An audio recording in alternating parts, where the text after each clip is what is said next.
तर मित्रांनो, घरोघरी मातीच्या चुली या मालिकेच्या 27 नोव्हेंबरच्या एपिसोडमध्ये मकरंद ऐश्वर्या यांनी मिळून एक घाणेरडा प्लॅन केलेला असतो. जानकी ऋषिकेश यांचं नाव बदनाम करण्यासाठी त्यांनी सगळे प्रयत्न केलेले असतात. मकरंद मास्क घालून मास्कमॅन बनून जानकीच्या जवळ येतो, तिच्यावरती हल्ला करण्याचा प्रयत्न करतो आणि मुद्दामच तिला एका गोडाऊनवरती पाठवतो. त्या गोडाऊनमध्ये आय लव्ह यू जानकी असं लिहिलेलं असतं. जानकी ते वाचते आणि ती आधीच खूप प्रेशराईज झालेली असते, त्यामुळे ती चक्कर येऊन खाली पडते. तेवढ्यात तिथे ऋषिकेश येतो. ऋषिकेश जानकीला उठवण्याचा प्रयत्न करतो. ऐश्वर्या, मकरंद त्या दोघांचे असे फोटो काढतात. त्या फोटोजला वेगळं वळण देऊन असं दाखवतात की जानकी ऋषिकेश एकमेकांच्या मिठीत आहेत. ऐश्वर्या, मकरंद ते फोटो जानकी ज्या घरी राहते त्या काकूंना पाठवते.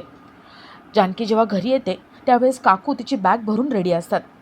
काकू जानकीला हाताला धरून धक्के मारत तिला घराबाहेर काढतात आणि जानकीला म्हणतात, तू आता या घरात राहू शकत नाही. तुला जी थेरं करायचीत ना ती या घराबाहेर करायची. आमच्या इथे चालणार नाही. तुला आमच्या इथे थारा नाही. त्या जानकीच्या हाताला धरून तिला हकलून लावतात. ऋषिकेश जानकीला सावरतो आणि काकूंना म्हणतो, काकू काय करताय, कसं वागवताय तुम्ही? जानकी म्हणते, तू लांबच राहा, हे बघ काय झालंय ते. ऋषिकेश यांचे फोटो बघतो आणि जानकीची बदनामी होण्यापासून वाचवण्यासाठी त्याच्याकडे फक्त एकच उपाय असतो, तो म्हणजे जानकीशी लग्न करणं. आता जानकी ऋषिकेश यांचं लग्न कसं होतंय ते पाहणंही इंटरेस्टिंग असेल. तर मालिकेच्या सुरुवातीला जानकी घरातली सगळी कामं करते आणि ऑफिससाठी निघते. मकरंदांनी तिला पुण्याला जायचं असतं. ती काकूंना सांगते की आज संध्याकाळी यायला उशीर होईल. बॉस आणि आम्ही पुण्याला जाणार आहोत. काकूंना इथेच डाऊट येतो. जानकीचं बाहेर कुठेतरी लफडं चालू आहे असं त्यांना वाटतं, पण त्या जानकीला किंवा काकांना काही बोलून दाखवत नाही. तर इथे ऋषिकेशला इंटरव्ह्यूला जायचं असतं, त्यामुळे तो शर्टला इस्त्री करत असतो. इस्त्री तापायची असते आणि फोन आलेला असतो. ऋषिकेश मोबाईल घेऊन बाहेर येतो. तोपर्यंत इथे शर्ट जळून राख होतो. जानकी त्याच्या घरासमोरून जात असते आणि तिची नजर शर्टवर पडते. जानकी धावत आतमध्ये जाते आणि तो शर्ट बघते. ऋषिकेशची नजर तिथे जाते. ऋषिकेश धावत आतमध्ये येतो आणि म्हणतो, काय हे, मला साधी इस्त्रीसुद्धा जमत नाही. जानकी म्हणते, मी आहे ना, मी तुला शिकवते. तू त्या दिवशी मला चप्पल मारायला शिकवली, मी तुला इस्त्री शिकवते. जानकी ऋषिकेशच्या हाताला धरून इस्त्री कशी करायची ते शिकवते आणि तेवढ्यात तिथे मकरंद येतो. मकरंद त्या दोघांच्या हातात हात बघतो. जानकी त्याला शिकवते हे बघतो आणि मकरंदच्या तळपायाची आग मस्तकात जाते. मकरंद ठरवतो की जानकी आता या घरात राहणार नाही. तिचा इकडचा या चाळीतला चॅप्टर क्लोज. मकरंदने जानकीसाठी गुलाबाची फुलं आणलेली असतात. मकरंद आपल्या हातामध्ये ती फुलं दाबतो आणि त्यामुळे त्याच्या हातात काटे रुततात. त्याच्या हातातून रक्त येऊ लागतं. जानकी ऋषिकेशला इस्त्री शिकवते आणि ऋषिकेशला समजतं की जानकी खूप चांगली मुलगी आहे. जानकीबद्दल त्याचा गैरसमज झाला होता. ऋषिकेश जानकीला सॉरी म्हणतो आणि इस्त्री शिकवली त्याबद्दल थँक्यू म्हणतो. जानकीसुद्धा ऋषिकेशशी प्रेमाने बोलत असते. दोघांची मैत्री होते. दोघं हसून एकमेकांशी बोलत असतात. मकरंदला हे काही सहन होत नाही. जानकी ऋषिकेशला बाय करून बाहेर येते. ती मकरंदला तिथे उभं बघते. जानकी मकरंदला म्हणते, चल मकरंद, निघायचं का आपल्याला? जानकीचं लक्ष मकरंदच्या हाताकडे जातं. हातातून रक्त येत असतं. ती जानकी मकरंदला म्हणते, मकरंद, तुझ्या हातातून रक्त येते? मकरंद म्हणतो, हो, गुलाबाची काटे टोचले. मी तुझ्यासाठी गुलाब आणले होते. जानकीला इथेच डाऊट येतो. जानकी विचारते, तू माझ्यासाठी गुलाब का आणलेत? काही स्पेशल कारण पण नाही आहे, मग गुलाबाची फुलं का? मकरंदला हे अजिबात आवडत नाही. मकरंद तिला टोचून बोलतो. मकरंद म्हणतो, का? मी तुला फुलं दिली तर काही प्रॉब्लेम आहे का? जानकी, तुला घ्यायची नसतील ना फुलं तर घेऊ नकोस. रस्त्यामध्ये एक लहान मुलगी फुलं विकत होती. तिने खूप रिक्वेस्ट केली म्हणून मी फुलं आणली. तुला घ्यायची तर घे, नाहीतर मी फेकून देतो. जानकी ती फुलं घेते आणि मकरंदला विचारते, आपण आता निघायचं? पुण्याला जायचं ना आपल्याला? मकरंद म्हणतो, नाही, प्लॅन चेंज झाला आहे, आता ऑफिसला जायचं. जानकीला कळत नाही की मकरंदचं नेमकं काय चालू आहे. कधीही चिडतो, कसाही वागतो. जानकीला हे काही पटत नाही.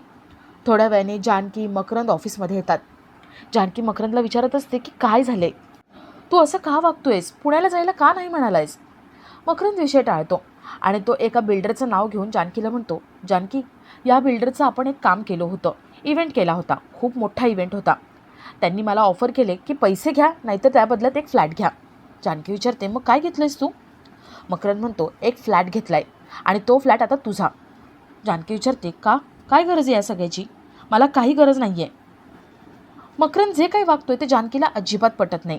फ्लॅट काय देतोय, पुण्याला जायला नाही काय म्हणतोय, गुलाबाची फुलं हातात काय टोचून घेतोय. जानकीला या सगळ्याचा डाऊट आलेला असतो. तर इथे ऋषिकेश इंटरव्ह्यूसाठी आलेला असतो. त्याला जॉब मिळतो सुद्धा. पण तेवढ्यात तिथे एक गरजू मुलगा येतो. त्याला जॉबची किती गरज आहे हे ऋषिकेशला कळतं आणि ऋषिकेश मनाची श्रीमंती दाखवत त्या नोकरीवरती पाणी सोडतो. तर इथे आजींना समजलेलं असतं की ऋषिकेशने घर सोडले, ऋषिकेशने फ्रॉड केला, नाना त्याच्यावरती चिडले, ऋषिकेशला घरातून हाकलून लावलं. हे सगळं आजींना कळतं. आजींना खूप आनंद झालेला असतो. आजी सुमित्राला म्हणतात, सुमित्रा, बरं झालं तो परका मुलगा गेला घरातून. आता ही सगळी प्रॉपर्टी संपत्ती तुझी आणि तुझ्या मुलांची असेल. सुमित्राला काही आवडत नाही. सुमित्रा आजींना खडसावते आणि सांगते की माझ्या मुलाला नावं अजिबात ठेवायची नाही. तो माझा मुलगा आहे, माझा ऋषिकेश आहे. मला पूर्ण खात्री आहे तो स्वतःला सिद्ध करून घरी परत येणार. आजींना काही सुमित्राचं बोलणं पटत नसतं. तर इथे जानकी मकरंदला खडसावून सांगते की मला फ्लॅट नकोय. ती स्पष्टपणे फ्लॅट घ्यायला नकार देते. मकरंद म्हणतो, जानकी, तुला जिथे तिकडे जी वागणूक मिळते ना ती मला अजिबात आवडत नाही. अगं त्या कुटुंबामध्ये एवढीशा घरामध्ये तुला ॲडजस्ट करावं लागते. जानकी म्हणते, मकरंद, मी अनाथ आहे. मला आजपर्यंत कुटुंब नव्हतं. मधुभाऊंनी त्या काकांकडे मला पाठवलं. खूप छान कुटुंब आहे. त्या कुटुंबामुळे मला फॅमिली मिळाली, मला 4 माणसं मिळालीत आपली. आणि तू म्हणतो ते कुटुंब सोडून दे. मला तिथे काही ॲडजस्ट करावं लागत नाही. मी तुझ्या फ्लॅटवर जाणार नाही. मकरंद खूप भडकतो आणि तो सारखं जानकीला फ्लॅट घे म्हणत असतो.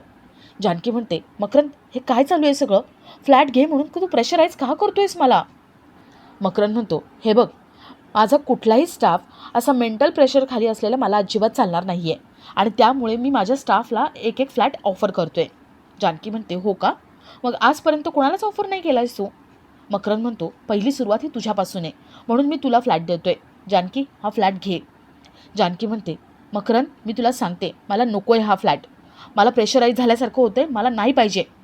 जानकी तिथून निघून जाते. मकरंदला कळत नाही की काय करायचं. जानकी ऋषिकेश यांना कसं लांब करायचं. मकरंद ऐश्वर्याला फोन लावतो. ऐश्वर्याला तो भेटायला जातो.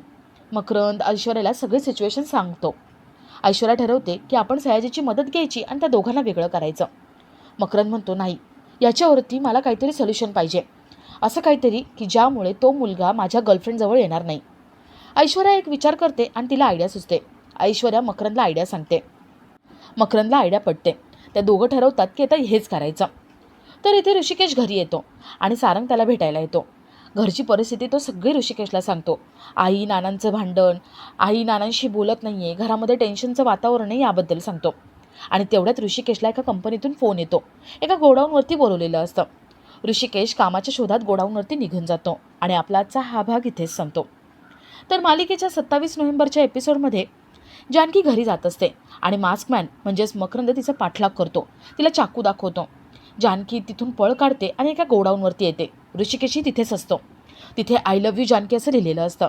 जानकीला कळत नाही की हे सगळं कोणी केलंय. जानकी आधीच प्रेशराईज असते आणि त्यामुळे तिला चक्कर येते. जानकी खाली कोसळणार तेवढं तिथे ऋषिकेश येतो आणि जानकीला सावरतो. ऐश्वर्या मकरंद लांबून त्या दोघांचे फोटो घेतात आणि जानकी ज्या घरात राहते त्या काकूंना फोटो दाखवतात.